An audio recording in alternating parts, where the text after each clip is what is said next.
Chubby blue blood flowing through our veins. Sitting in the bleachers in the rain. We've shed a million tears and drank as many old style beers out at the game. Let's go, Cubby, Sun Ranto. Michael Cotton. Sun Ranto. Michael Cotton. Sun Ranto and the lovable Lucy. Mucho Scali. Sun Ranto. Michael. Sun Ranto. Cotton. Sun Ranto and the lovable Lucy. Michael Cotton. Sun Ranto. Mucho Scali. Sun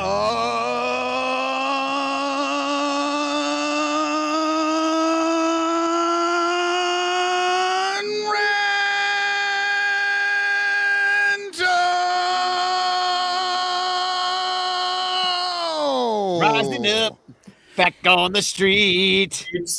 It is time for Sun Ranto. Hey, welcome to the Sun Ranto Show. My name is Danny Rocket. I like that, Danny. Why isn't that our song? It's already been written. Imagine that Sylvester Stallone even gets a cut if I even sing a line. Oscar. So welcome to the Sun Ranto Show on the Bleacher Bunch Productions on the Fans First Network, brought to you by all of you. Thank you to all our Patreon supporters. Patreon.com/sunranto or Bleacher Bunch is where you sign up for that. And I'd like to welcome to the show Eric Wheelo. Eric, sponsored by Using Your Sausages and In the Clutch shirts. Welcome. Thank you. Good to be here. Cubes fan Cotton in tow. I will be the first to congratulate you on your NLDS World Series victory, which is really what it was. It was your World Series. Oh, come on. It was. You guys, you went out there, you flew the L, and now your season is over. Just like that. But you win the World Series and it's over. Yeah. Congratulations. I was 2025 champion, God. Midwest League World never Series. Softball champions, but brought to you by In the Clutch shirts and Using Your Sausages. Yeah, we had to do this show this week a little bit early. We had to jump right on it because we wanted to make sure we gave Eric at least a little bit of time to still feel good that his team. This is bullshit. I wanted to do it Sunday, but Danny was too sad to do it. He's like, I'm not talking about this on Sunday. I'm like, no, we should do it Sunday. Like right after it happened. He was like, no, I'm not going to talk about this. I need some time. So you know who really needed time? You motherfuckers, because I was ready to go. I covered the mirrors. I was sitting on ice. You put me on ice. I just wanted to see what happened because there was really no baseball to speak of at that point. For you. Yeah, we were done. Season was over for us. We needed to sit Shiva, covered the mirrors in black crepe. Yeah, so who's the poor loser now? Let's talk about the L flag 3 days after it fucking happened. That's relevant. That's newsy. Let's talk about the past. Well, first of all, there's a curse before that curse, and that is the Chris Salados here is talking about the hashtag Crawley flag curse. And if you don't know, that's when Crawley parked at your house, replaced your Brewers flag with a Cubs flag, and then we got our asses handed to us in game one of the series. And we all knew it was coming when he planted that flag on my property, on my land. Get off my lawn, man. But we knew it was happening. And Crowley was there for it in game 5.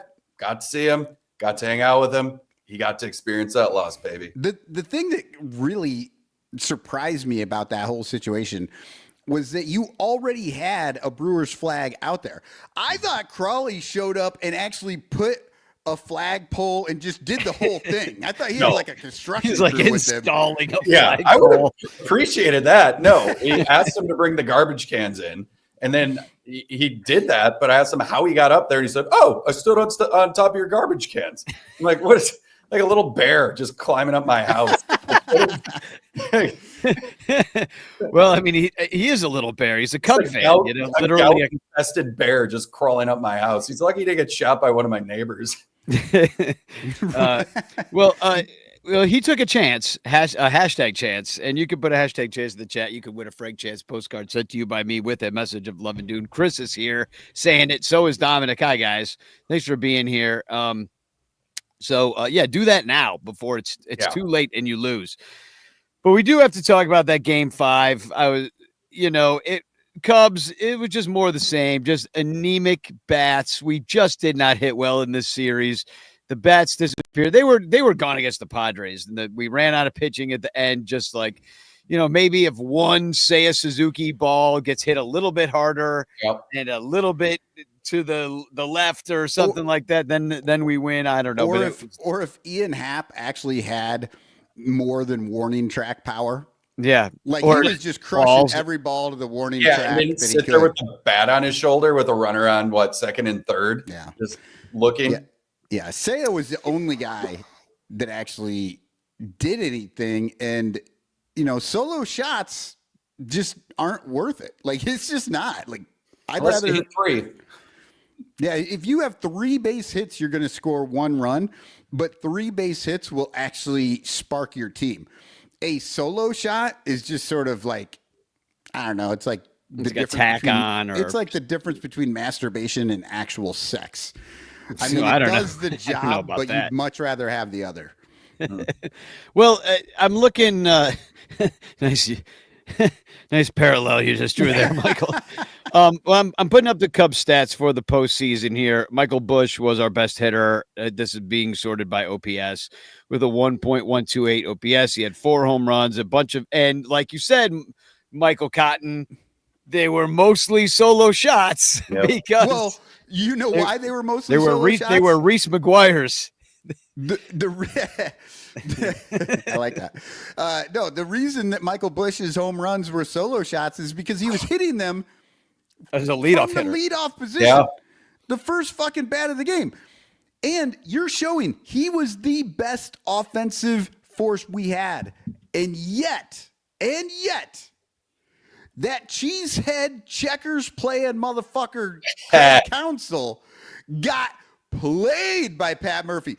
Pat Murphy was like, I'm going to put Aaron Ashby out there and take your best player out of the game for 2 at-bats.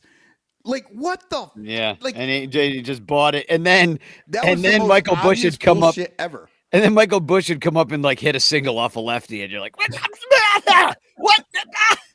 I think he hit a home run off a lefty later in one of those games. I thought I don't even know. It's all a blur. But another good hitter for the Cubs was Nico Horner. He batted .419 in the postseason. Seiya did pretty good. He had 3 home runs, but he only batted .226. Kyle Tucker, I mean, you're not paying for this. It's 745 OPS. He did have 1 dong. It was a solo shot late in a game that didn't matter. Well, and then and here's the thing: the rest Nico of them Horner, stunk. Everybody else. Nico Horner 419. That plays really well with that Seiya Suzuki 226. If Seiya is hitting that ball when Nico is on base, but he's not, because the guy right after him is Kyle Tucker, and he's hitting into double play. And so Seiya is getting up there with nobody on base. Yeah, 3 home runs, 5 ribbies. Michael Busch, 4 home runs, 4 ribbies. Nobody's on. What are we doing here? On the pod. But Danny, I think you are making a huge mistake here. RBI is a worthless stat. It doesn't mean anything. It doesn't account for, I don't know, runs. I'm not talking about RBI. I'm talking about ribbies. Oh, ribbies. My bad. It's totally different. Oh, so you're back on the Reese McGuire. Yeah. With the ribbies. You got to get him a ribby. So let's look at the Brewers. Everybody else sucked. So if you think of any other Cubs player on the roster, I'm not even going to name them. They sucked so bad. They were the suckiest suck that ever sucked. And they deserve to go to Cancun, I guess. So that's where they all are. While we're doing this, though, yes, we should be bitching about this stupid fucking offense. But the Cubs pitching, we have all show for that. Yeah, the Cubs pitching was impressive. Outside of the cheesehead checker playing motherfucker out there with the chessboard. I mean, throwing Boyd on short rest. Outside of that, we'll get to the pitching. Let's compare the Brewers hitting. But let me talk to you about this. We were basically you, but with 1 extra guy that didn't suck. That was one extra guy on base when you hit. Yeah, on base. That didn't suck. Yeah, I mean, go ahead.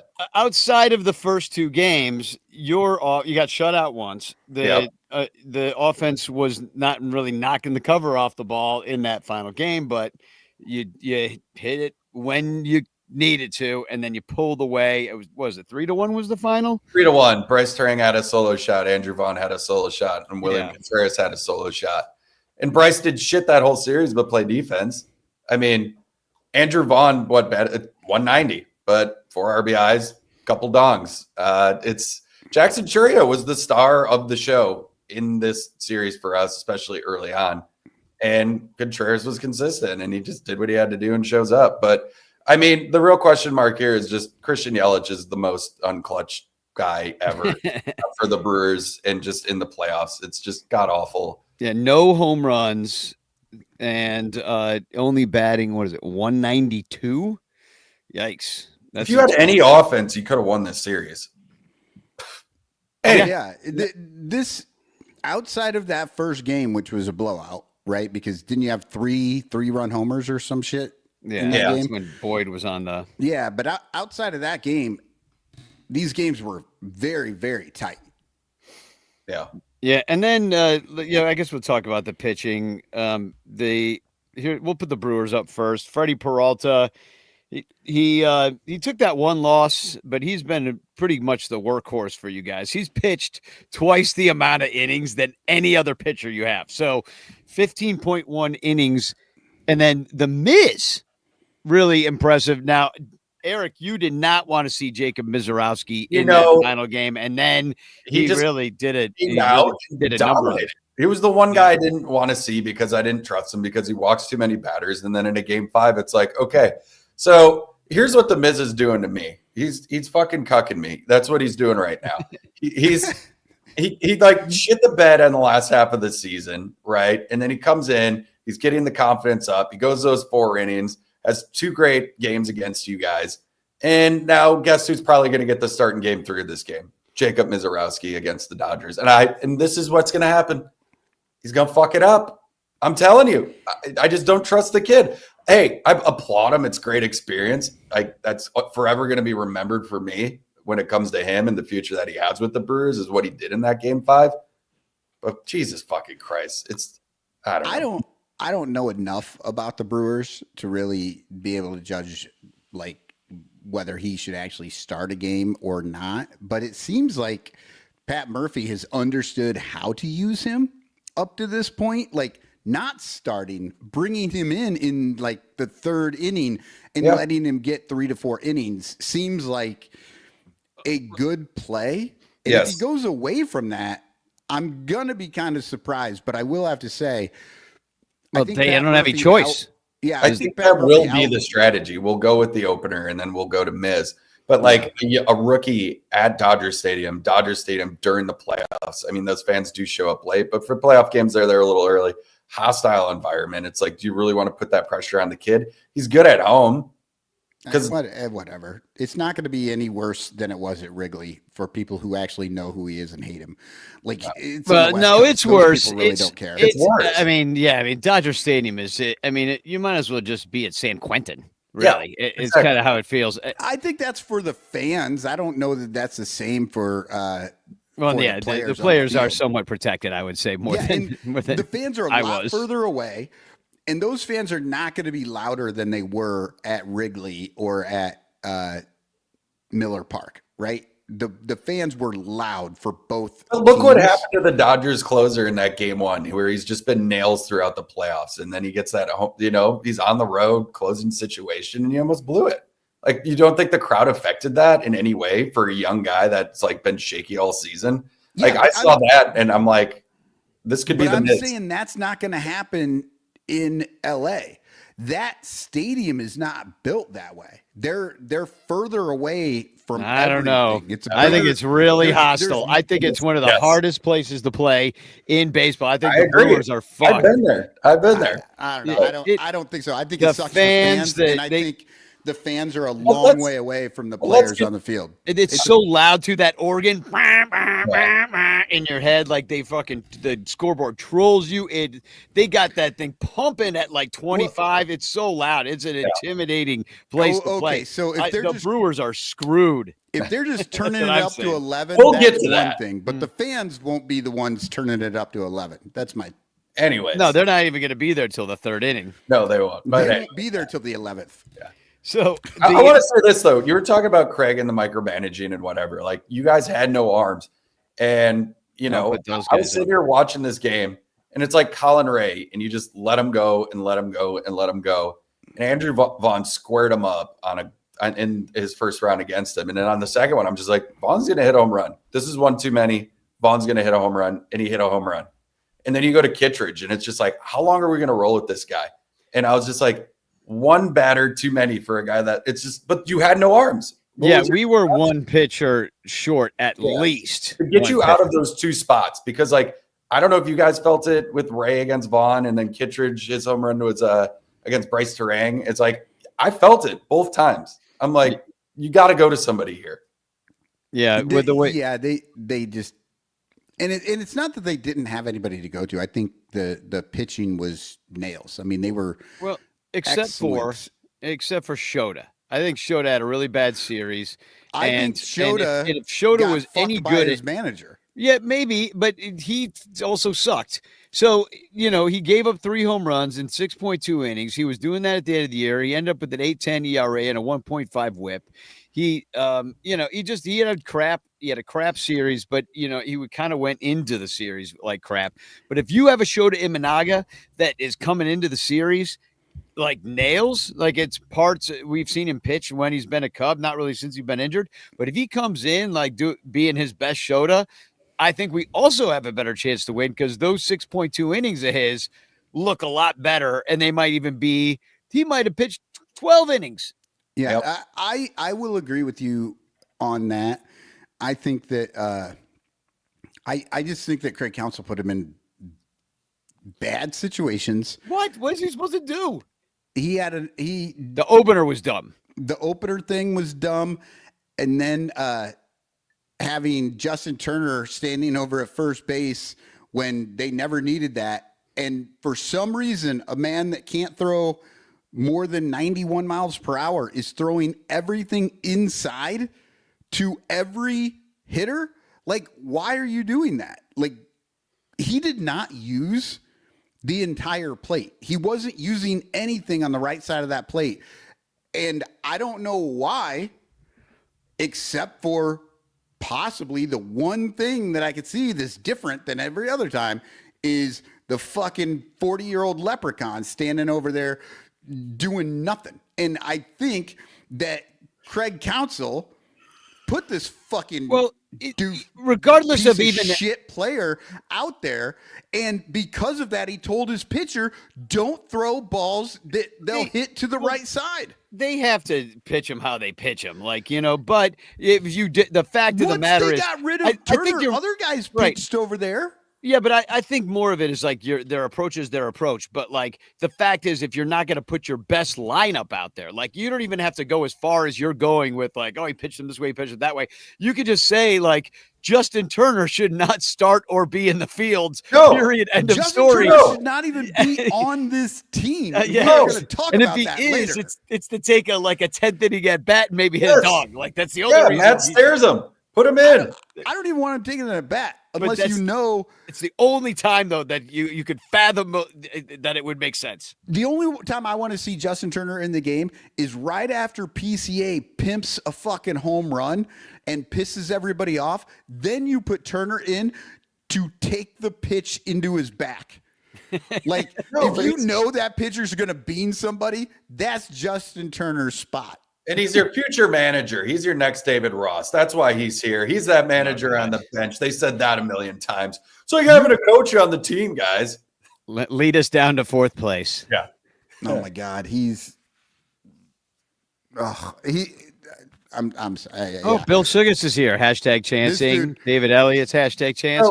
The whole Turner thing drives me nuts. I mean, you just look at him and he looks like He looks like a 3-year-old with too big a fucking head, and he's like doesn't move properly. Like, yeah, exactly. I love got the fucking build of a 3-year-old too, and he's got one ball. No, well, he's has prosthetic he's balls. got Yeah. 3. One of his own and then 2 truck nuts. Now we have to talk about a few other Brewers things going on. I want to mix it up with you guys.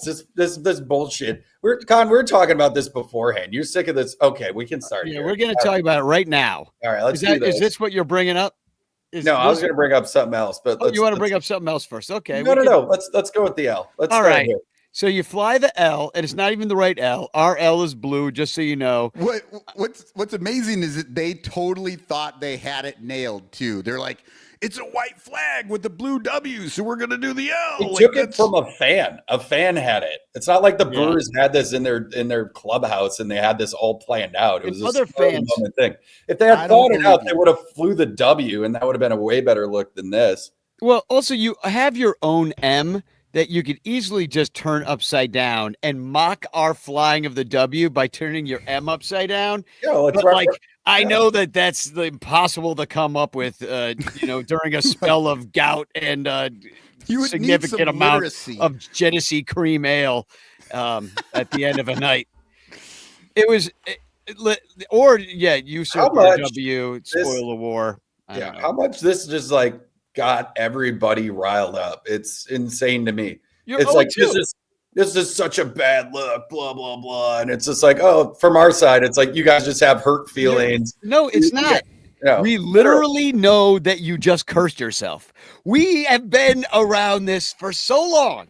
Yeah. You're tempting the baseball gods, which you do not do, and I agree with that. They should have flew the W. They shouldn't have flew the L. But it's like one of those things that are in the moment that are going to live in infamy forever, right? But we'll always have this picture. This is like, this is such little brother shit, and it's like, you guys fuck off this little brother shit. I come on here and you're like, beating us was the World Series. We've owned your ass for 9 years. This is all I'm going to continue to say to you guys. I've been calling you the little brother on this podcast for a very long time. Last 9 years, we've owned you every year.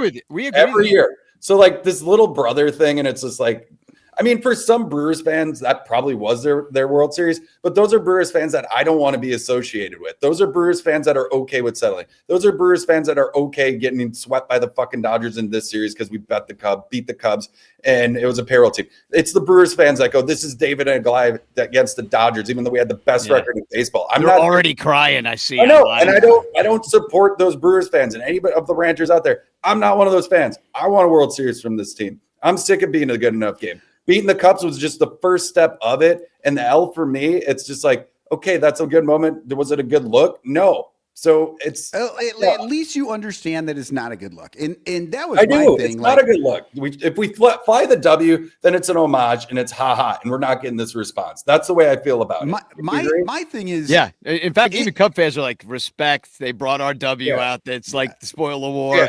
But that's good sportsmanship. It didn't even bother me in any way that it was an L flag or what, that they were doing it, any of that, right? I don't give a shit. But if that had been my team, I would have hated it. Like if the Cubs had been out there doing some shit like that, like, I don't know, fucking you don't need to call attention to Bernie yourself. The Brewer or spitting beer on a Bernie the Brewer plushie. I would not like that because that's my team that is doing that dumb shit. Like, you want positive momentum, punching up, good juju going into this next series, and now you have a distraction. And then an even bigger distraction for me was Pat Murphy in all the pregame interviews leading up to this Dodgers series, saying like, he built the David and Goliath thing. He talked about how much money they spent. He made it seem like he was underselling, hoping that we'd over-deliver and would beat them. But it's like, you can't talk about your team being less than when you have the best record in baseball. And now you're creating that narrative, and you're giving them locker room shit that they can put on their wall of like, oh, they're talking shit. They think that they're like the little man. You had the best record in baseball, Brewers, and you swept the Dodgers this season. Like, stop doing it. It's like, I always say this about the Brewers, and I say this about our fans. Act like you've been there before. Game 1, that crowd is silent. Game 2, we're in it until we're not. Like, act like we've been there before, because we have been here a lot. And it's on these Brewers fans to understand it's like there's a difference of like elite fandom. And if you want to be it, start acting like it. I'm sick of this shit. Well, did you see the story about Brewers Karen? Oh, yeah. Did I go around? Fuck her. So this chick, Brewers Karen, I'll play the video. It's kind of hard to maybe hear, but in case you haven't seen Brewers Karen, have you seen it, Michael? No, I have no idea what you're putting up there. Why is everybody quiet? Why is everybody quiet? Why is everybody quiet? What is this? I'm sorry. You know what? Let's call ICE. Call ICE. Call ICE. I'm a U.S. citizen. We're veteran, baby girl. We're veteran. 2 wars. ICE is not going to do nothing to me. Good luck. She tries to slap him. Yeah, she tries to slap. Wow, what a horrible human. Can we call her Brewers Karen or Ice Karen? Ooh, Ice Karen. Ice Karen. Ice Karen. Ice Karen. I think you call her Karen Ice, just like those old, like instead of the dink tink, racist. You remember in the 90s when they had all those like Bud Ice and Miller Ice and all this shit? It was Karen just Ice. Yeah. all it was a worse version of the beer, but with more alcohol. Can I and just they called ask, it ice. How do you just go to the beautician and you're like, I'd like the Karen. Give me, Yes. I would like cut it into the style of the Karen. I want kind of a bob, but long and spiky-ish. I just want people to know I'm going to ask for the manager. That's exactly. I'm gonna, upon walking into this restaurant, I'd like them to know I will be a problem. and then I guarantee this woman's going to come out and call herself the victim. And I saw people defending her and being like, well, you shouldn't taunt like that, blah, blah, blah. And I'm like, yeah, there's a way to be a good fan at an opposing stadium and talk some shit, but there's a difference between that and being a fucking full-blown racist to somebody's face. You know, like, yeah, he was literally like, why is everybody being quiet? That's it. That's not. You've heard it a million times. But that woman's also the same woman that's probably sitting. She's the thing that's the problem with like this fan base. Like, she does not give a shit about this fucking team. Like, she's looking at what the fans are doing. She's the first thing she said all day was to talk to this guy. Did we find out if they've like figured out who? I'm sure they figured out who this woman was. And like, look at all the guys sitting around him just doing nothing. It's just like she does this 3 times a week to McDonald's employees. Yeah, the husband was just laughing. Yeah. He's like, I'm not writing this check. Yeah. You know. Yeah, Terry E. What's bad is the poor bastard Dexter. I had to listen to her on the drive home. Yeah, how she was the victim of the situation, and how she's the victim that she probably is going to go into work today or tomorrow, and she didn't have a job anymore. Whatever. Mm-hmm. She probably lives in the same place that council's from, White People Bay, Whitefish Bay. You know, terrible. Waukesha. What's hilarious is that she looks exactly like Philly's Karen. He does.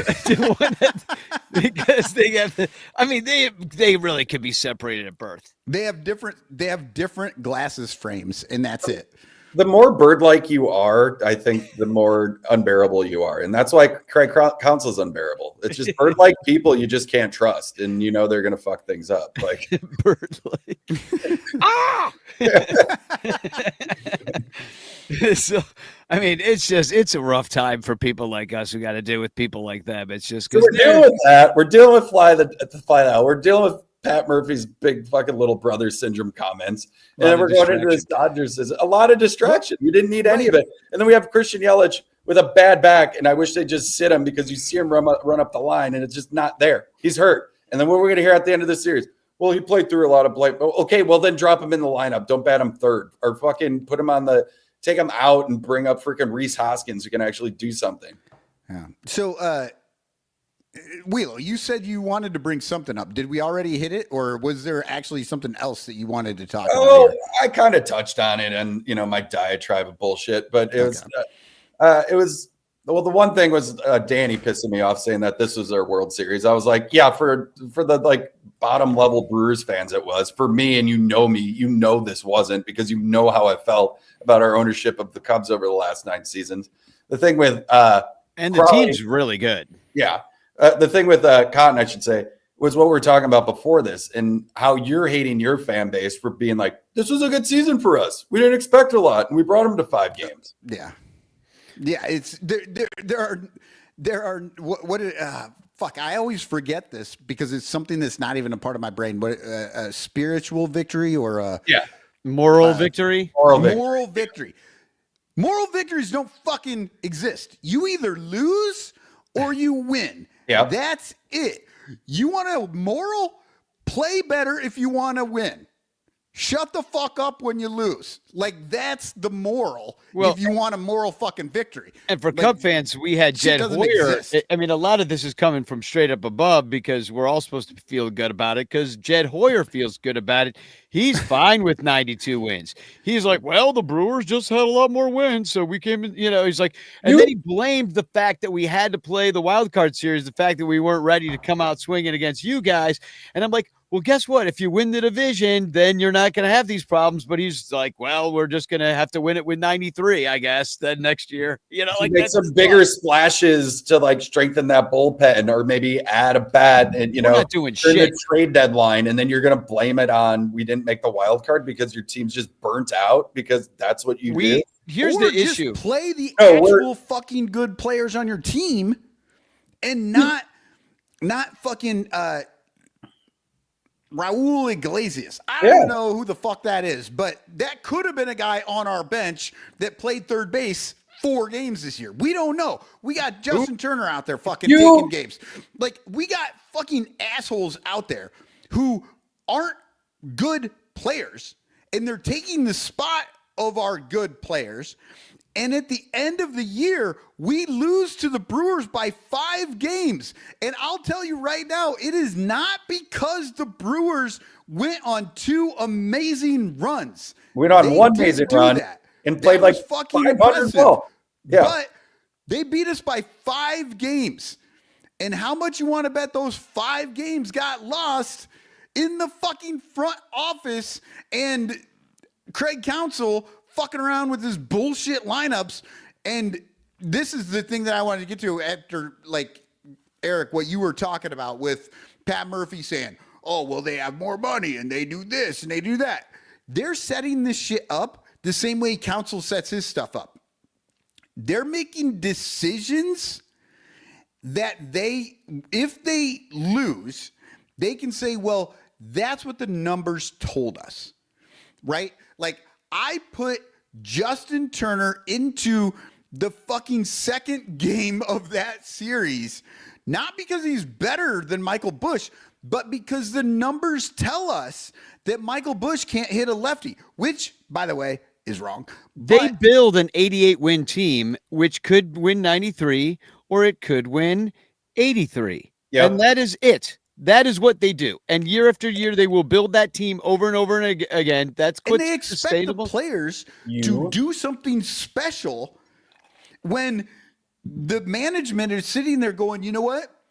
You're only I have a fucking algorithm, and I am going to play you according to the algorithm. I don't care who you are. Don't look at me. Don't look at me. Look over there. Don't look at me, you motherfuckers. You are a number, and that's all you are.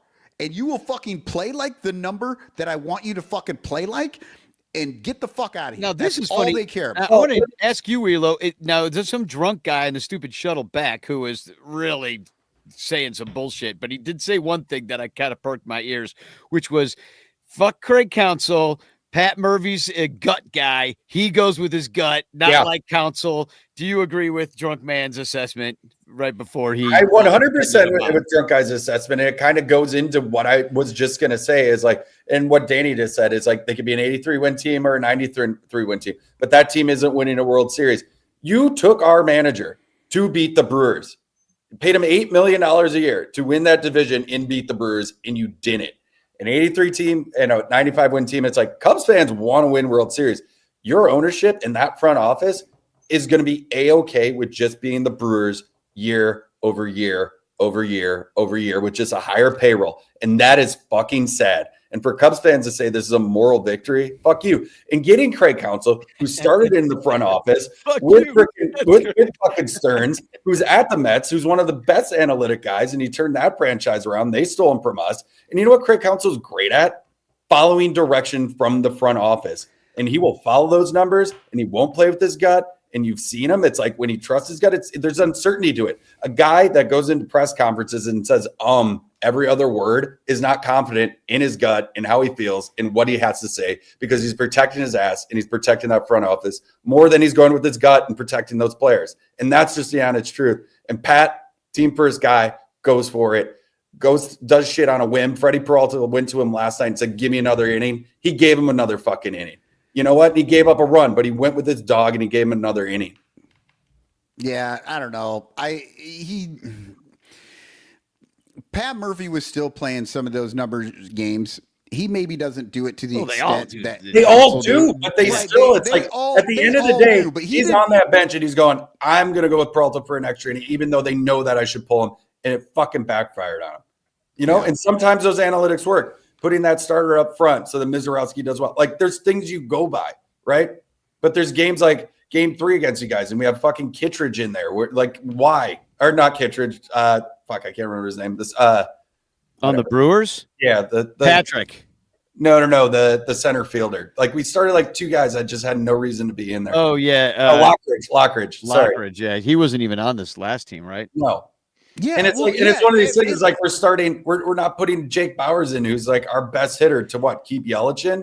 To what? Save face because numbers show? Like, what are we doing? See, and I guess that's some of the things that I was talking about. Like there were some weird things going on in that Brewers thing that I was just like, this doesn't seem right. Like, but I don't know enough about the Brewers, right? Because I don't watch them every single day. You can do analytics, but we have guys that can play multiple positions, and we're deep, and we have depth, and we steal bases, and they play great deep. I'm not saying you guys play great defense too, but there's multiple options, and we've done it all season. You know, so like we kind of know what works. I always say you start with the numbers. You start with the numbers. Look at the numbers. Figure out the numbers. Understand the numbers. And then move from there. You do not end with the fucking numbers, which is exactly how Counsell does it. And I agree with you, Wheelo, in that I don't think Murphy does it to the extent that Counsell does it. No, he doesn't. But he was doing a few things out there that I was like, this seems weird. What's the track record for Craig that shows you he's a good playoff manager? He did shit with the Brewers. He was terrible with the Brewers. Yeah. So, like, what's the expectation that he just comes to the Cubs and with more money spent on players that's like underproduced, that it's going to get done? It's just we're unconvinced. Well, like to say it's our World Series is like hiring Craig was to beat us. We're your World Series now. Like with this front office and with this ownership, it's beating the Brewers as your World Series. And I'm sorry to say it, we're deeper than you. We got a lot better, younger pitching than you. So unless you make a bigger splash in free agency like the Dodgers, then guess what? It's going to be game on year after year. And I'm going to tell you 9 times out of the 10, the Brewers are going to come out on top. So like, what are we even doing here? Yeah. What are we doing? Look, no one's picking the Cubs next year. No. Oh, because now guess what? Now, you want Bellinger back? Like I feel like I'm in Groundhog Day with some of that shit. Yeah. You know? I mean, we're talking about Tucker and that's what Tucker's going to do. He's going to go sign with the Yankees and he's going to go rake and he's going to win them a World Series. You're going to go, what if? You're going to bring Schwarber back? What are we doing? Sitting home too. You want Schwarber back? Yankees sitting home too. You know, similar kind of. Schwarber is not coming back. Yeah, Schwarber's the only way Schwarber comes back is if we give him more money than. If we give him too proud to what do anybody it. else gives him. You're might too proud to do it. Well, Jed is the king of getting back all of the guys that he traded away at a different time, you know, and not that he traded Schwarber, but he, you know, would trade a guy like Candelario. Oh, get him back, you know. And but those are guys that don't have a choice. Their team traded them. Kyle Schwarber has a choice, and his choice is not going to be go to the team that just fucking walked away from me. No, come join the Brewers and come beat the Cubs. No, he's going to go to the fucking Reds. If he's going to go to the Central, if I'm Kyle Schwarber, Middletown, Ohio, go to the Central, I'm going to the Great American Ballpark and I'm hitting Great American bombs. Yeah, what I was seeing more of from the Cubs' response was more about that L than the L that this should feel like for you guys and like what next year looks like and what the future looks like. There's not enough talk like this going to Cubs fans. And this isn't me shitting on you guys. I hope we're abused. We're an abused franchise. I know. Yeah. Like the focus is on the wrong thing. Like I get it for a couple days and I get the trolling about it, but we're still in it. We still have a game tomorrow. Like we're still playing. You're not.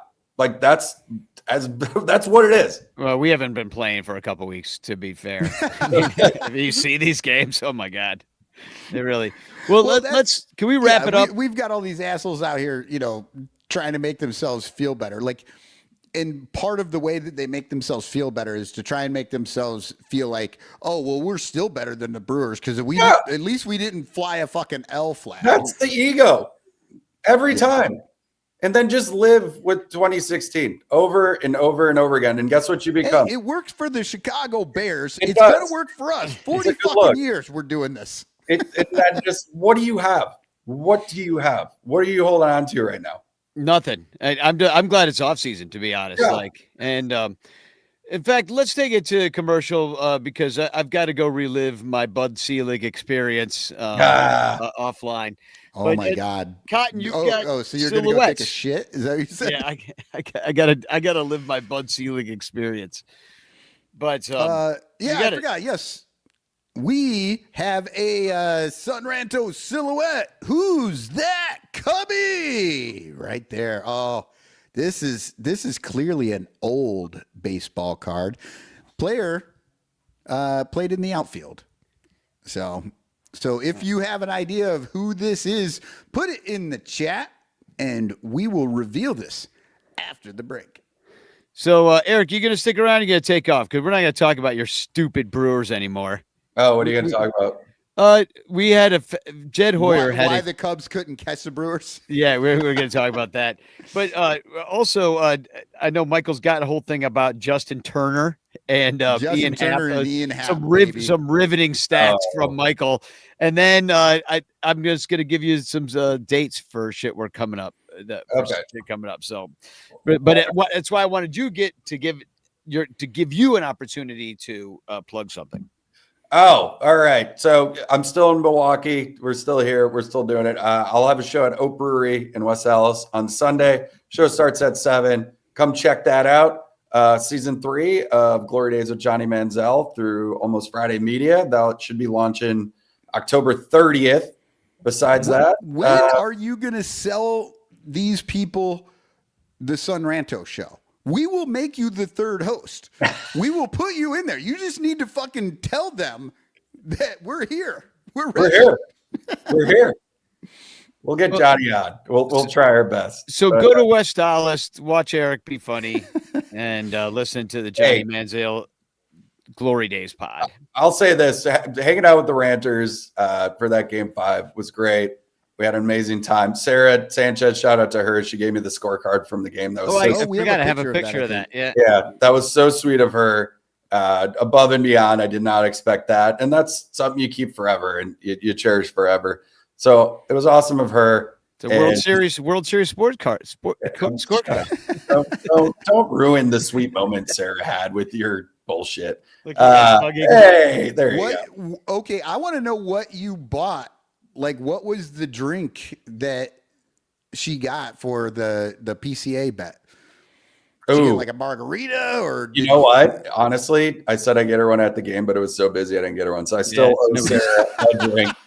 I still owe you a bottle of Malort. It turns out old Wheelo over here doesn't pay his bets. So Welching like Bernie the Brewer. Yeah, this is true.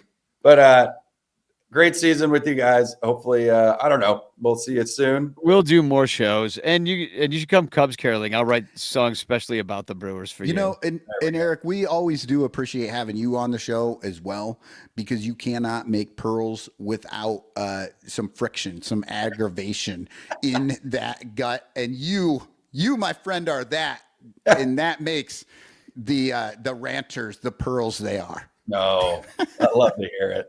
So here's a couple of commercials. One is for Patreon. You should join us, Patreon. Oh, Brewers. Bleacher Bunch. And then we've got In the Clutch shirts, where you should buy all your shirts. We'll be right back.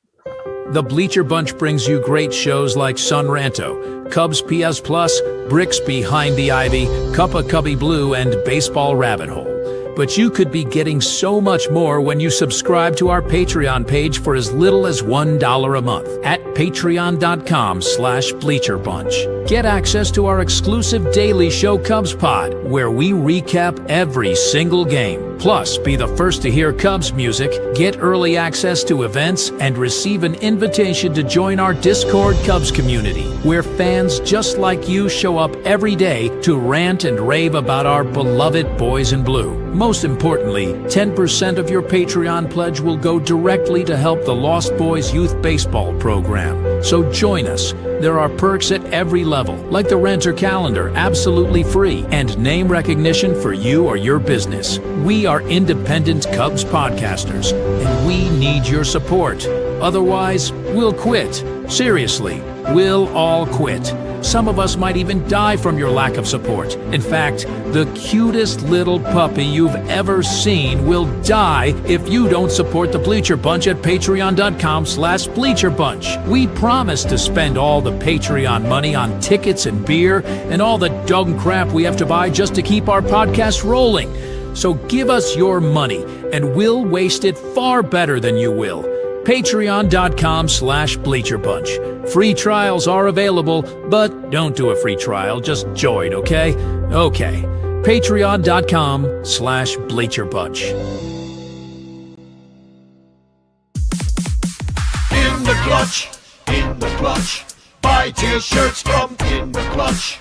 Take it from the Bleacher Bunch. You'll love the shirts from In the Clutch. In the Clutch shirts are comfortable, stylish, and guaranteed to get you laid. Plus, they're proud sponsors of the Bleacher Bunch. Use promo code BleacherBunch for 10% off your purchase. Nice to feel and soft to touch. That's why you will get laid so much. Wearing a shirt from In the Clutch. And you can thank the Bleacher Bunch. In the Clutch, in the Clutch. Buy t-shirts from In the Clutch. Remember the code Bleacher Bunch. Save 10% at In the Clutch. In the Clutch. In the Clutch. In the Clutch shirts actually not really guaranteed to get you laid. All right, we are back. All right, I'll put the silhouette back up too. Yeah, there's the silhouette. And I was looking through the comments during the question, and somebody did get it right. Brett M guessed Randy Hundley. You are in the right era, but not Randy Hundley. And then we also had a Billy Williams in there. Who put that in there? I think, I don't know. But Barry Wern actually got it correct. It's Lou Brock, baby. Hey. I figured as long as we're wallowing in our grief and pity, self-pity, all the things, I'm going to throw the Lou Brock out there. Worst trade in Cubs history. It really was. And this is a good, like, you could tell this is an old card. This is I believe this is a 1963 card. But, you know, the Cubs uniforms, I like that bear. And I would like to see this. Dead-eyed bear. That bear's not. It just looks kind of like it's been shot. That bear's head is mounted on his sleeve. Yeah, that it really is. So you've got something that you'd like to share about what you found out about, or a theory you have about the Cubs and their use of Ian Happ and their use of Justin Turner and. Yeah. So. My big thing was, you know, and everybody who follows this show knows that I am constantly on this tip about Ian Happ needs to lead off, right? Like Ian Happ needs to lead off. The Cubs are better with Ian Happ. Ian Happ's numbers, his actual numbers for himself are worse as a leadoff hitter than they are in other spots in the lineup. You would think that would mean that would be worse for the Cubs, but it's not. It's better for the Cubs. And I've always said this, and I figured, you know what? This is my opportunity because the Cubs straight up just cut the season in half. There was a half in which Ian Happ led off and a half when he didn't. Mm-hmm. And I figured I'd jump in there and I would go through, and this is what I did. I literally looked at every single box score, and I checked. Did Ian Happ lead off, and did they win or lose? That's what I wanted to know. But then, as happens, like the baseball rabbit hole, that is my brain. I got in there. I'm like, wait, what about Justin Turner? He might have fucked things up too. And so I'm actually going to start with Justin Turner because his numbers are easy. We're going to go through quick with him. But again, if you ever need a reason for anybody, you need to tell them Justin Turner's the wrong fucking guy to have on this team. Here it is. When Justin Turner played in any games during the regular season for the Cubs were 36-44. They were 8 games under 500 when he played. Yeah, so that right there surprised me. Yeah, should tell exactly. You. As a starter, right? I looked. He started and he played the entire game, all 9 innings. They were 6-13. That's fucking terrible. They were 6-13. The team lost. Wait, like he started, double. Yeah. That's like the Rockies. You might as well be the Rockies then. Yeah.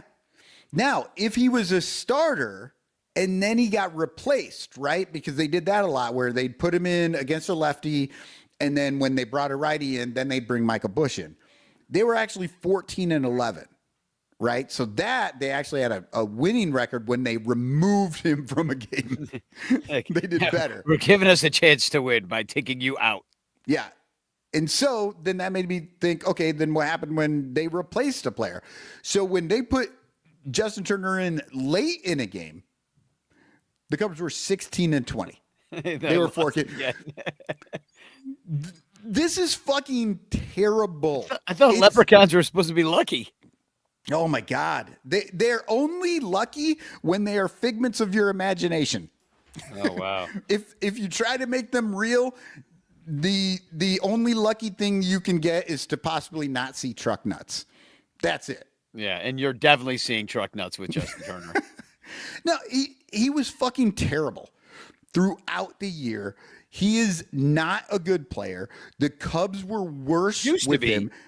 And I don't give a shit if he's the fucking PCA whisperer. Remember the kid that fucking lost his mind for the last month of the season? Yeah, maybe the fucking leprechaun wasn't doing what you thought he was doing. He shouldn't be on this team. And the fact that they haven't already fired him fucking drives me nuts. I know they're supposed to wait until after the World Series, but they should have fired his ass mid-game at some point. Then they would have had a chance to win, apparently, according to the numbers. If they would have if they would have fired him in the 5th inning of Game 5, they might have won this game. Now, here's the thing. Obviously, there's a lot that goes into baseball games. There are so many moving parts. Everything is moving, working differently with other things and whatever. So changing one variable absolutely does not say, oh, well, of course this would have happened. Right. But I do want you to think about it. The Cubs were 8 games under when Justin Turner played. 8 games under 500 when he played. They lost the division by 5 games. I'm not saying that they're going to win all 8 of those games. But even if you win half, you're a lot closer. And yeah. Exactly. Right? Okay. So now let's move on to Ian Happ. The same thing you need to be thinking about. These numbers I'm about to give you mean what they mean, which doesn't mean a lot because baseball can't be fucking understood through numbers for one player or 2 players. It's all about how everything works together and how fucking things fit together. And this is a good illustration of that because Ian Happ, as I've already told you, has worse numbers as a leadoff hitter, but the Cubs have a better number, and that's wins. And that's the only fucking number I give a shit about, and that's the only number fans should care about. None of us, not a single one of us, would have cared if Ian Happ had a worse season at the plate and they won the division, right? If he was there and they won the division, we'd just be happy that Ian Happ was doing the fucking thing he needed to do to help them win the division. So here we go. Here's the numbers. When Ian Happ led off in a game, and he did this for the first half of the season. The Cubs were 49 and 37. 49 and 37. These are games that he played in and led off. Okay. That's 12 games over 500. 49 and 30. That's good. That's really good. And so, in 49 and 37 was not all the games. He actually had a stretch in late April, early May, where he missed 7 games. The Cubs went 6-1 without him. so when he wasn't playing, he went 6-1. Overall, there were 10 games this season that he did not play in any way, and the Cubs were 6-4 in those games. Okay, so that's real easy. It's 600. That's a 600 winning percentage when he just wasn't in the game at all. But again, that's why I'm putting the caveat. Yeah, but such a small sample size, though. I'm more in like the first half, second half, like. But what happened when he wasn't lead off? Yeah. Okay. So when he was not the leadoff, and this is amazing, it happened on July 12th, which is my anniversary. So that was the first day in which the Chicago Cubs chose to have Ian Happ play a game but not lead off. It was that game and the next game, and then they went on the All-Star break, right? So it was literally the last 2 games of the half, and it was in New York against the Yankees. They pulled him from that leadoff spot, and from that point on, they were 36 and 29 in the games that he played. Okay? Still above 500. This is still a good team. That's 7 games over 500. It's not quite 12 games over 500. In fact, it is 5 games less than 500. And guess how many games we lost to the Brewers by this year? 5 games. 5 games. Now, look, again, I'm not a fucking idiot, and I know lots of different things happen, and it doesn't matter. It doesn't all hinge on just whether or not Ian Happ starts at the leadoff or not.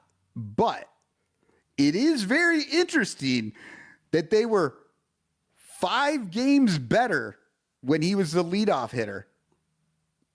Oh, of course, that was a little bit longer. More to me, it's like, why are you leading off Michael Busch all the time? That doesn't make sense to me. It's like now he's just hitting a bunch of solo dogs. More to it, one of your best guys at leadoff would be Nico Horner, maybe against lefties. If you don't, and if you must platoon the Michael Busch situation, why wouldn't it then be Nico Horner up top? Like there are so many other ways you can play this, and and to me, it just the fact is that Ian Happ probably doesn't want to do it. And so that's fine. He's not the leadoff hitter, but he's certainly not the number 3 hitter either. So that Ian Happ's like a number 5, 6 hitter. Maybe, I mean, on certain teams, he could bat freaking 9th. You know what I mean? Like 8th, 9th. He could be the Dansby Swanson. Dansby Swanson does not hit well enough to be the guy that we thought he might be when they signed him for all that money. So like, there's so much that goes into where Happ has to be in the lineup. I don't know. It's just they're not going to do it. So they like hearing these numbers are just like, well, he's not going to do it. So I just want to point out, so all the fucking people out there that think Craig Counsell is like this great, amazing. I don't think anybody thinks that anymore. There are still people who think they're bots. All of them are bots. No, they're paid for by the Cubs. Conversations with people who will tell me Craig Counsell didn't have anything to work with, right? They will say that. Who? They'll say he just didn't have enough players. He didn't have the right guys. Well, he didn't have that's true. But even with the guys he did have, he was making the wrong decisions. So it doesn't matter if you give him better guys if he's going to make the wrong decisions. I'm saying the Cubs could have won with this team had the management and front office made better decisions. Prior to Ian Happ getting pulled from that leadoff spot, the Cubs had a .589 winning percentage. Now, the Brewers ended the season with a .599 winning percentage. So if you just look at those two numbers, you're like, well, obviously the Cubs still would have come up short. But here's the thing. The Brewers and the Cubs are in the same division. And so if the Cubs had a 589, the Brewers 599 would have had to come down at least a little bit because some of those wins might have come against the Brewers. And then you end up a much closer thing. I still don't know that they beat the Brewers. I don't. I think the Brewers still probably take it with that 599 or because of the one run. Yeah. I mean, but maybe the Cubs get on a good trajectory. I mean, I don't know why Ian Happ with his strong, taking lots of pitches, skill with his switch hitting, why he won't be the leadoff hitter. Like if I was playing, if MLB the Show and you can make your lineup every day, like you're putting Happ in leadoff. You're like, well, he's a switch hitter. I mean, it's gonna help me out here. And he's got some speed. He's like a good all around player. We'll put him up top, get him a bunch of bats. He'll watch a bunch of pitches. He's got a good eye. The Cubs were 568 this season. That was their winning percentage. When Ian Happ was the leadoff hitter, they were 569. Nice. And when he was not the leadoff hitter, they were 553. This is not enough of a statistical difference to just like change the world. But you know what? Those are the kind of statistical differences that they use to make rules like, how about we have pitchers see 3 batters? How about we use the DH in both leagues? The fucking numbers are so close. Yeah. You don't have to actually make a decision based on it. They do it because they're fucking idiots and they don't really know the numbers. But my thing is, you could have had just a slightly better team winning percentage with Ian Happ, and that could have gotten you over the hump with the fucking Brewers, who own our asses because our fucking management treats our players like numbers and don't know how to manage them. Yeah. I mean, to be honest, like watching them at this point, by the time the season ended, I was just like sick of looking at them because of all the things that like you're talking about. I'm like, yeah, I'm so tired of talking about this team being mediocre at when they could be good, like with really identifiable. Not even if they could spend a little bit more money and get the players on the fields. They could be a little bit more, I don't know, aggressive about moving up some of their younger players, giving some life to the team. They could be a little bit more aggressive on taking some chances at the trade deadline or free agents. Like Jed said again at his presser, how pitching was so expensive and like couldn't get pitching. Well, it seems like other teams freaking went out there and got a little bit of pitching. Like, it seems like, right. Jack Flaherty or even before the season, like, well, before the season, I guess we should have gotten some. I'm like, well, every single podcast that talks about the Cubs, we're like, hey, you guys got the money, you just got rid of Bellinger, and then you're not gonna spend that $30 million, and they're like, oh no, we'll save it for the trade deadline. Then you bring us Mike Soroka, like, what? And Willie Castro, who didn't even factor into anything, And that was the thing. It's like all these guys they could have gotten, they didn't go get. Because for whatever reason, they were like, these are the guys we want. They had a few guys that they wanted. And then they tried to play the game that like, well, they wanted too much for us to get them. So we just didn't do anything.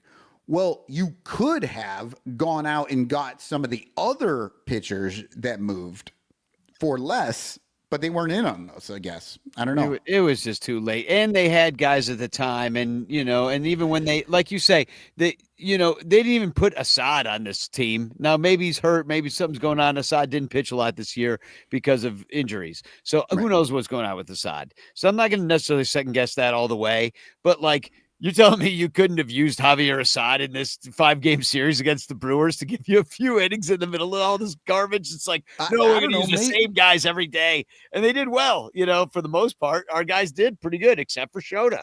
Or Colin Ray. Who they didn't. Colin Ray couldn't start a fucking game 1 because, he pitched an inning Yeah, but then when they earlier? do let him pitch, they keep him out there like one batter too long. When you didn't have him in there in the first place, so he wouldn't face the guy you let him face, and then when you finally let him face him, which you shouldn't ever have done because you already had decided not to let him face that guy, and then you did it anyway. Because oh god, that's what I'm saying. I'm so frustrated with how this whole year went. Thing they did I'm with talking Shota. about these dumbass motherfuckers. They're so shitty. They're just so. But I think about it all the time. Like I don't know what I'm more angry about. You know, the fact that they lost to the Brewers, or the fact that like they beat themselves in many respects. And that's the thing, Danny. That right there, what you just said, they beat themselves, and I think a lot of people think what we're talking about is the players, but it's not. Like I think early in the season, the first half of the season, I think these players showed that they could 100% take this division and be real contenders. But I have been saying since day one that this team is going to have to play better than their management allows them, because they get hindered all the time, you know, and that's the thing that's super frustrating. Like what you're talking about, you're upset about this. I'm upset about this because we're seeing players that could be better, except for how the front office runs the team, and that puts them in a bad spot. And if you know enough about it, it ruins your enjoyment of it. Because if you're a fucking idiot and you're just sitting there like, well, you know, they won 92 games and it was fucking great. Like, that was fucking awesome. Like, they won so many more games and they were in the thing. But people who watch this shit every day, like us, we're like, oh my God, this team could have won 100 games and they could have fucking been going to the World Series. Yeah. But they're not. And then I do want to point out here. Yes, Bill, I know. Bill Sugas says those stats are not statistically significant. And then he says need at least 1,000. I know all of that. And that's why I said these things that I'm going to tell you, like, they don't make everything. But you don't have those sample size in a single season. And in fact, I would argue even every single at bat is a significant point that is not replicable. And so you can't look at stats to know what's going to happen in that bat. That's a unique place in time. Yeah. And if you're going to use these numbers to make these fucking decisions, like, I get it. Like, you start with the numbers. But as Bill points out rightly, those numbers can't give you enough information to make the decision. You have to look at other things. You have to try and understand how the whole team works versus. Well, that's what they think they're doing, you know, with their models. I don't think though. They are trying. They're trying. I don't. They're doing. I think they look at individual things and then they say, okay, I have numbers that are going to back up whatever I do here, but I'm not actually thinking about how this interacts with other things, right? Tracy agrees. The front office holds them back, and it's by not giving them the personnel to succeed, and then just milking the guys that they have for all they're worth, and then you just wear them out. What did Rizzo say in that interview? Yeah, when they didn't get the juice at the trade deadline, that they felt deflated. So when they didn't get the player, so yeah. And Danny, if you're playing for my team and you show up to play, and I'm like, I'm not putting you in this game because of the pitcher that's out there, does that make you feel more or less confident in your ability? Yeah, well, Bill Sugar says it right here. Excessive reliance on matchups. Yeah, it's too much. It's like you can't platoon your whole damn team, and then with these bullpen games, we saw it in the playoffs, you know, and they were doing some of that crap at the end of the season too because they were out of guys. So all it takes is one guy to go wrong, and then you're playing like one dude short the entire game because you already used your closer in the fifth, and like, you know, it gets all out of order. Or like you put in the lefty and you're like, oh, it's lefty, and then that lefty walks that guy because he just couldn't find the plate because it's baseball. Danny, and then you're just behind and you're wrong the rest of the game, and you just you played yourself. You played yourself. Danny, you made a really good point in that Tigers Mariners game. You said this is why you don't use your closer in the sixth, because they went 15 innings. 15 innings, exactly. But I thought that was an amazing point that you made. That everybody says, well, it's playoffs. You manage completely differently. Well, you can fuck yourself that way too. Yeah. Oh, and they did. So I want to share a link. Speaking of fucking ourselves, I want to get to this because we're running late. Right, and I'm done with my things. And trust me, people, I know those numbers will not hold up to like strong scrutiny. They are correlation, but the correlation, it's there. It is fucking there. Like the Hap is less convincing than the Turner for me, but I mean, Hap just shouldn't bat third. That's all I'm saying. You laid out your numbers. I don't think there's enough of a discrepancy in those numbers, but I think it makes sense just even in your heart of hearts and probably on paper, even from an OBP standpoint. Once again, I think you're going too granular. I think that the actual answer is the most obvious. He is a switch hitter. He has good on-base percentage. He sees a lot of pitches. He should be the first batter. Like, you will succeed if you have that. He makes everybody else behind him better because he will see two more pitches. And so that is really more what I'm saying. But you do not give that a chance to unfold, so you will never know what had happened. And it's just an alternate universe. I agree. You are saying, you and I are thinking the exact same thing. You are 100% correct. I'm just the only reason I'm trying to put numbers to this thing is because I don't think you can. People want the numbers to prove something, right? And I'll tell you right now, I was halfway through this shit and I thought I'm going to be proven wrong. And I will tell you, you can find it's like statistically not a thing, and you're like, oh well, that doesn't mean that I'm wrong though. You know, but I seriously at one point I did think I was going to end up with Hap actually the team having a better record or a better winning percentage with Hap not in the leadoff, right? Because it is very close. I mean, really, you're within 15 points or something like that. Well, if you really want to talk about it, your number one OBP is like, it would not matter.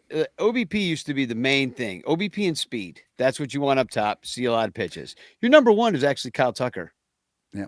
377 OBP. Then you got Horner. Then you got Bush, and then Hap. But they are within 3 percentage points of each other. And even say a Suzuki could see a lot of pitches. And those things don't make sense in that order, right? Like having Kyle Tucker as your leadoff guy wouldn't make sense. It makes just as much sense as Michael Bush. Yeah. You know? Well, and I will say it drives me insane. And unfortunately, I am proven wrong most of the time. It drives me insane that Ohtani hits leadoff. I fucking hate that. Yeah, I mean, but then you're looking at your 8-9 hitter and you're trying to figure that out. And then that makes some sense if you get some OBP guys down there. Yeah. But we don't have those guys down there either. So they all batted 8.98. David Elliott says, we've got a whole team of leadoff hitters. Yeah. Got a whole team of Applebee's employees is what we have. So we got a bunch of guys looking for walks. We have a fucking travel ball team. For real, afraid to swing the bat. Little leaguers who don't want to swing the bat. Yeah, as Miguel would say, bate al hombro, bat on the shoulder. All right, I'm going to share a link in the chat, and this link may or may not self-destruct upon reading. So we all know about this No Kings protest that's happening all over the country, and even all over the world. There's people having this, the people that don't want kings. Anyway. Obviously, there's a lot of bullshit that's happening in the city right now. We've been invaded. I mean, there's a palpable tension that's happening here in the city. That reporter that showed her butt crack to the world when they tackled her to the ground and then The arrested her. WGN reporter, right? Yeah, well, she wasn't really that. Like, there was all of this misinformation, surprise, surprise. And then in the end, they said she was throwing shit. She was not. They just released her with no charges, not even drop charges, no charges. Is grabbed her, threw her to the ground. That's 2 blocks from my house. That's the point I'm trying to make. That is 2 blocks away from me. This shit's happening all the time. We have anyway, there's a lot of shit going on, and it like seems to be like nobody's really acting very reasonably right now from the administration. So basically what I'm trying to say is I invited earlier in the week that I thought it'd be fun if a bunch of Cubs fans who wanted to be a part of this march, against the Kings, having a king in America, if you wanted to be a part of this, we go march together. But, just giving how things are these days and how I do not trust the government at all right now and to do the right thing in this situation, and that they're looking really for any excuse to, bring down the hammer on anybody. Like, basically, if you show up at this march, you are Antifa. That's what they are saying now. If you go to any of these marches, you're an Antifa. 80 million Antifa members. Anybody, you voted for Kamala Harris, Antifa. And it's bullshit. We all know it's bullshit. Even most Republicans know it's bullshit. But I guess what I'm saying is I made this part a full event, but it is subject to change. I know the people that are on there. I'm going to contact you all personally. This has all been very public. Some people have joined on who I don't know, but I think I know how to contact them. So I don't, are we meeting there at that place? I don't know. I will contact you. I may change the time or tell everybody I don't think is a very safe thing to do. Right. Be cognizant of everything happening all the way up to the moment that you're going to do it. 100%. Yeah, exactly. So just like keep in touch with me. You know how to contact me. You can email me. I think that's still maybe only under some surveillance, but email me at DannyRocket with 2 T's at gmail.com if you would like to attend with us, because I thought it'd be fun. But at the same time, I kind of maybe think that we shouldn't wear Cubs stuff. I think that maybe you should just blend into the crowd and just be a body and use your voice, but nothing else, just so you're not identifiable. Even wear a mask, because they're going to have all the stuff of stupid facial recognition and all that crap. So, we were the ones wearing masks in 2020. We could do it again now. Yep. Face gaiters, bandanas, things like that. So do what you're comfortable with. I would love to go in a group because I think there is safety in numbers. I think that it's an important thing to go out and talk about because, there are a lot of norms that are being broken right now that I am personally pissed off about, because it's happening right in my city. It's happening in the city the Chicago Cubs play baseball, so that should matter to Cubs fans, that this would be happening to us here, and it is happening to us. Like, we are victims of our government right now by literal Nazis going around finding brown people, anybody looks Hispanic, and asking questions later. And they've already killed a bunch of people. And our ownership, MAGA, are as MAGA as fuck, and they support this shit. And that's why I thought it'd be fun to wear a Cub shit, go down there, stick it to the Ricketts, but it might not be safe. Do what you want. I'm between either wearing this cape and a helmet, where you can see up there that you can kind of see. The helmet's a great idea. Yeah, if it's you have a construction helmet. Yeah, construction hat. Or basically, wearing a face gaiter or maybe and a baseball hat and sunglasses. Yeah. A blow up Clark the Cub pantsless costume. That'd be amazing. No, I will actually be going to the Iowa City version of this. So we are also here in Iowa City going to be having a No Kings protest. I will be down there that day. Unfortunately, I can't make it all the way out to Chicago for this. So I'll be doing my own thing in Iowa City, but if you see me around, I've been debating on what I'm going to wear. I'm thinking about wearing military stuff that says original 1940s Antifa. Yeah. I like it. The only thing that I would guard against that is that right now you might resemble too much ICE, who are the people running around kidnapping people. I realized I was wearing a camouflage hat the other day, and I saw people looking at it in a way. And I was like, oh, I look like a camo just says like military says could be tackled anytime. And that's why I said like I would have a big sign. Yeah, you need a sign saying pink, like bright Antifa. pink, orange, like a neon, light up something.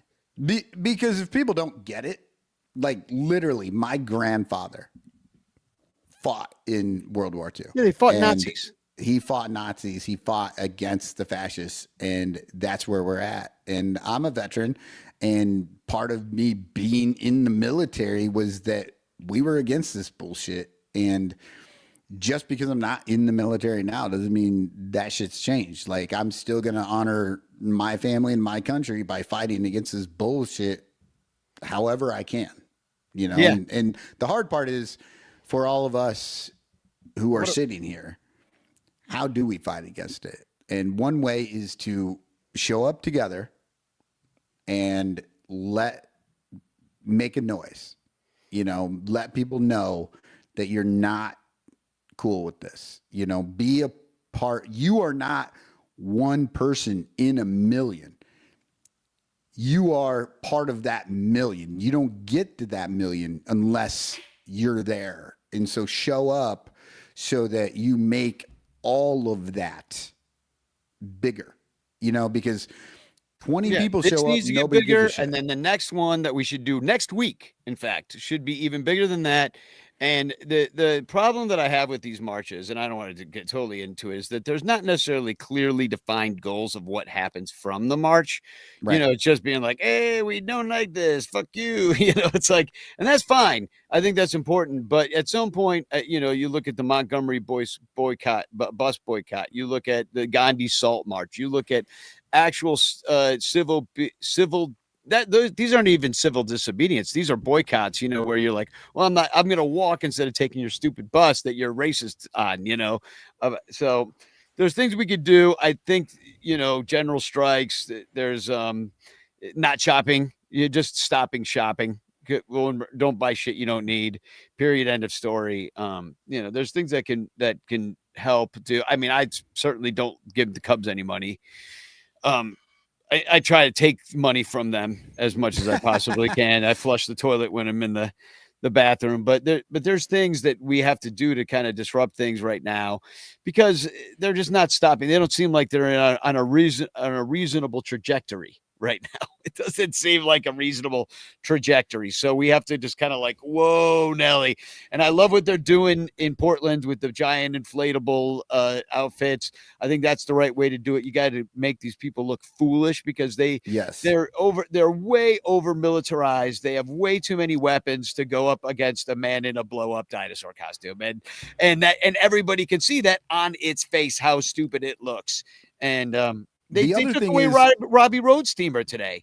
Did you see that? That guy that is in the giraffe and he's singing all these songs. They freaking grabbed him. They nabbed him.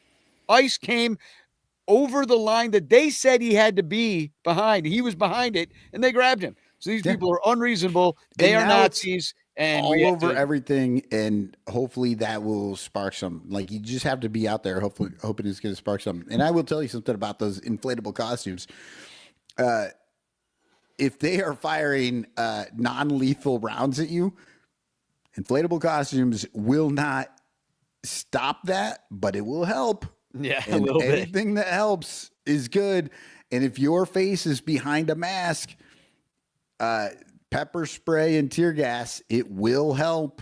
Yeah. I'll tell you right now, I've had tear gas, and you just won't be able to see. Just having contacts in your eyes helps. I've had to deal with it with and without, and it's better with contacts than like glasses and stuff. Yeah, and everybody's got to be careful too at this time, and only do as much as you're comfortable with. And this is a long fight. There's no reason to go into this like gangbusters right now. We have to do it together, otherwise it's not going to be doable. And speaking of that, I do want to invite everybody that can come, and I'm going to share the link to this in the chat too. It's and look at the Lost Boys Twitter too. And I believe it's probably on their Facebook. They have their annual general organizational meeting, and they wanted the Ranters to be a part of it. I guess Levante is going to give us some kind of award or something like that, and for helping them out all these years. And they're having a brunch at Haymarket Brewery, which is down on Randolph Street, 737 West Randolph. This is on November 22nd. That's a Saturday, and it's going to be a brunch.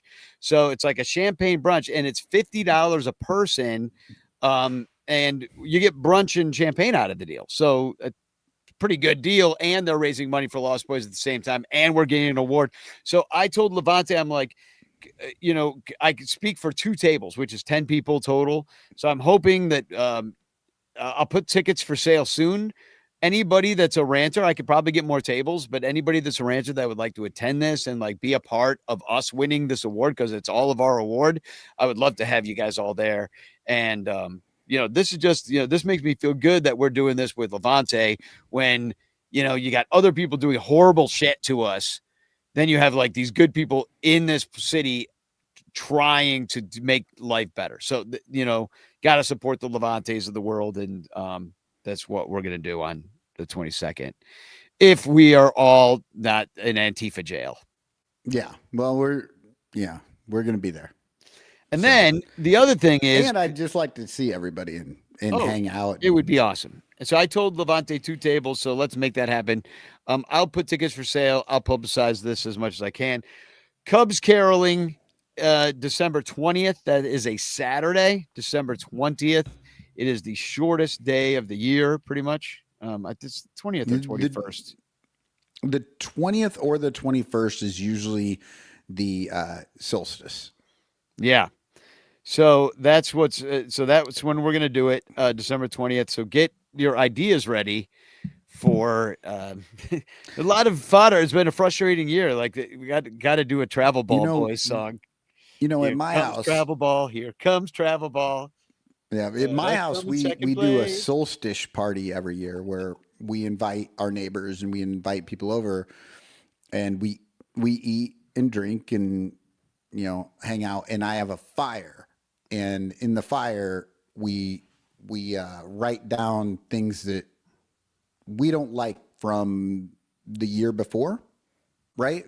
Things that we want to get rid of, things we want to like mentally just get rid of, and we throw them in the fire. It's like the burning of the ball. Exactly like the burning of the ball, but it's like a personal thing. You don't have to share it with anybody or whatever.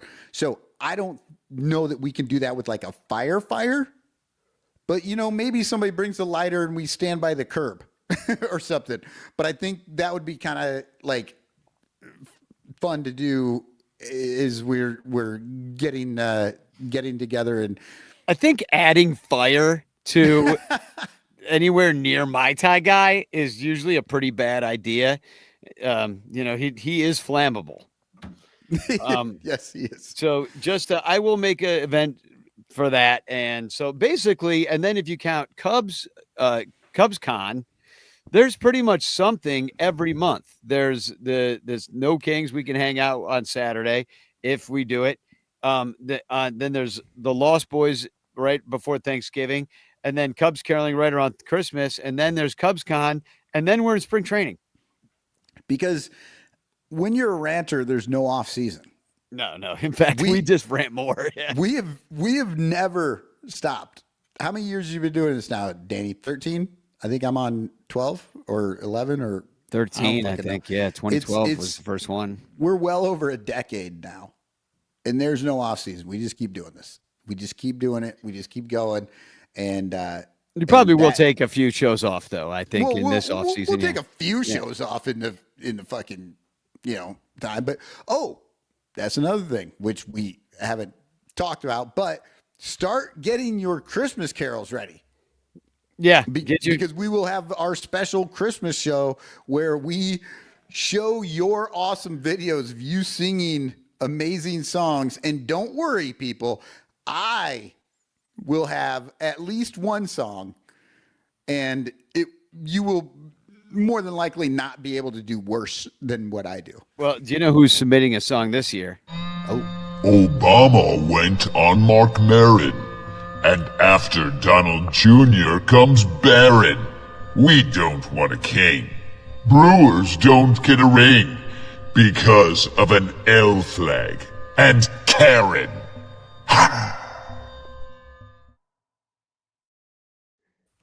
Did he try to bite me? I don't know, but I think that might have been the greatest Cubstradamus ever. And took all the way till now. Took 13 years, Many years for him to write a decent poem. All right. Hashtag chance in the chat, of course. I did want to say happy birthday, Captain Cubbo, Roberto Ramos. It is his birthday today. So, happy birthday, Captain Cubbo. Keep, and my mom's ball hawk corner out there. My mom's post hummus birthday is tomorrow. So I just ordered some mom shrine stuff. I got to go down there, soup it all up for the Halloween festivities. So I've got some solar lights that I'm going to switch out all the lights. It's looking baseball-y right now. I'm going to make it look spooky for the for the at least this holiday. Then I'll make it look Thanksgiving-y. Then I'll make it look Christmassy. Is there anything spookier than your dead mother haunting that corner for fucking well over a year now? Yeah, well, it's been fun. People enjoy it. In fact, some guy came up to me and said he is making coffee table book of shrines that he sees. He's got pictures of shrines from all over the world. And he's going to make a coffee table book someday. And he walks by this shrine all the time. He thinks it's one of the finest shrines. He loves that I change it up all the time. And, but he had no idea it was me. He's like, is this your shrine? And we sat and talked. And a lot of people come up and like, I pass this every day. I just love seeing it. It is awesome. I've been out there a number of times this year to see it. And it's cool. It's a really interesting, neat thing that is very honestly, I'm completely surprised it's still there. Yeah, because I thought at some point some official coming. or somebody would come and take that thing down, but ICE will take it. It's holding together and it's staying up, and I love it. I think lots of other people love it, and it's a conversation starter. And like this dude is noticed. It's a shrine in the middle of Chicago that even when people don't know the story behind it, they understand the significance of it, Yeah. And I think it speaks to everyone in its own way. It's great. So I got a couple of TFCs and then we'll hashtag chances. So hashtag chance in the chat and then we'll get the hell out of here. But I liked, first of all, did you see that Pope Leo the 14th was talking trash in the room?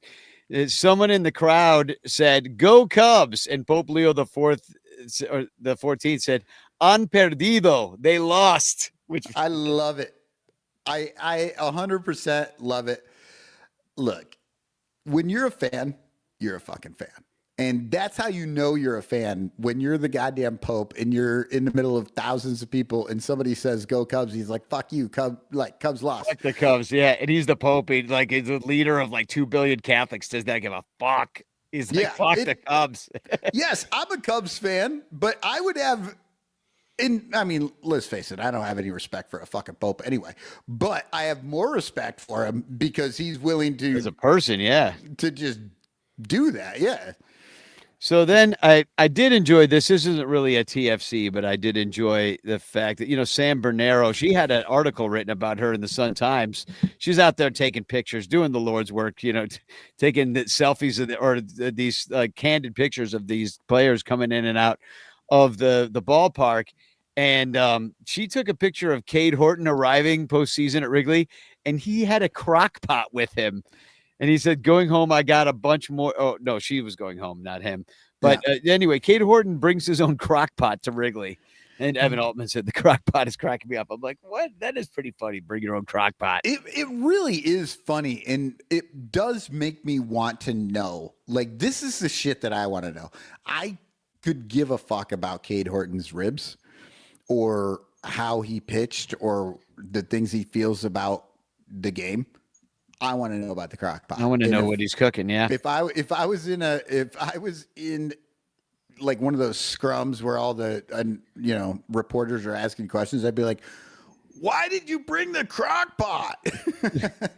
It's the only thing I want to know. So then my last one is here. Evan Casey was at Wrigley Field, had a terrible seat behind a pole, but he could see the pitcher and the battery's fine. And he said he just couldn't see Nico.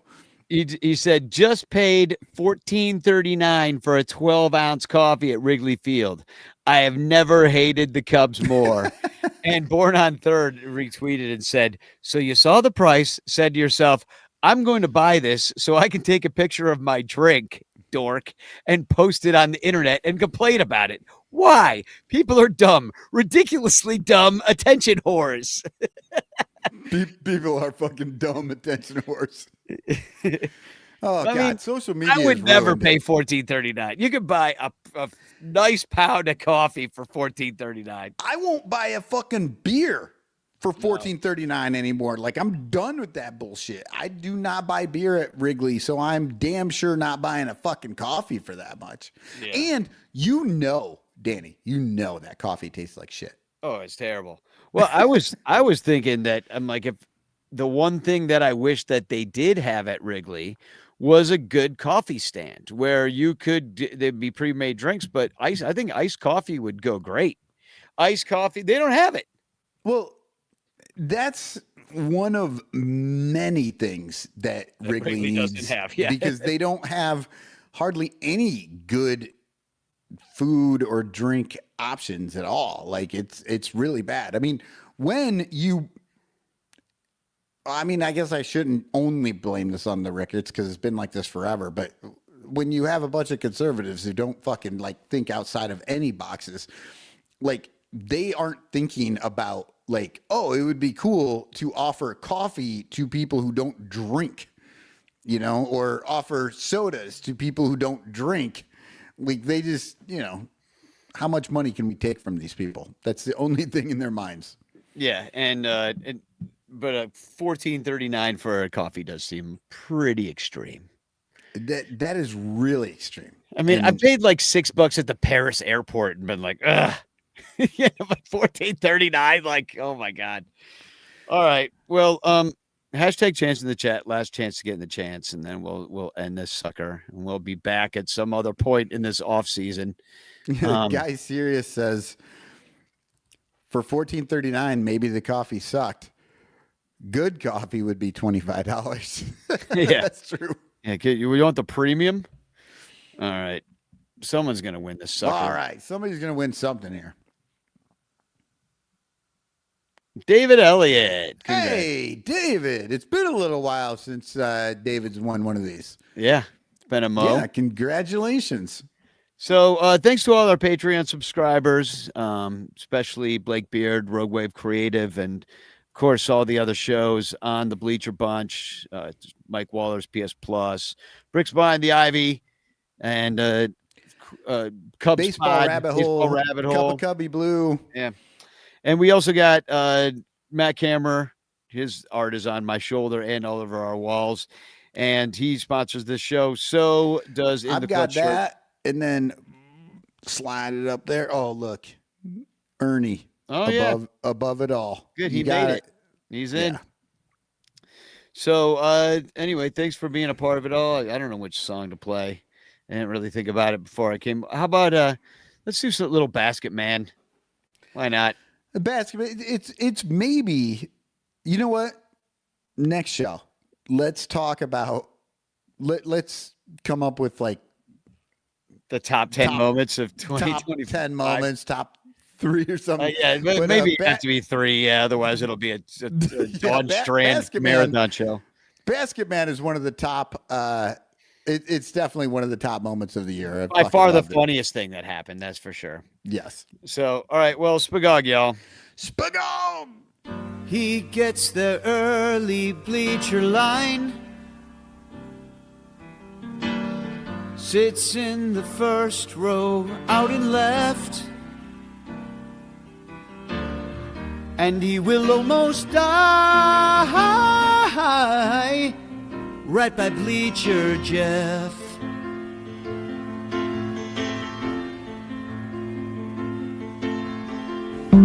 He sits down in the well, rain or shine.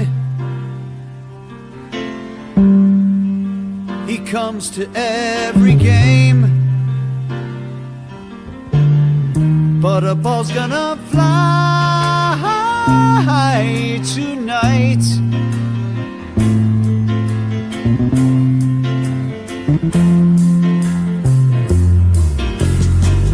He got a little overzealous this time, went for the ball and then he took a dive, wedged between fencing and the outfield wall. Oh no, no, no, he's a basket man. Basket man, climbing back to throw a dummy ball.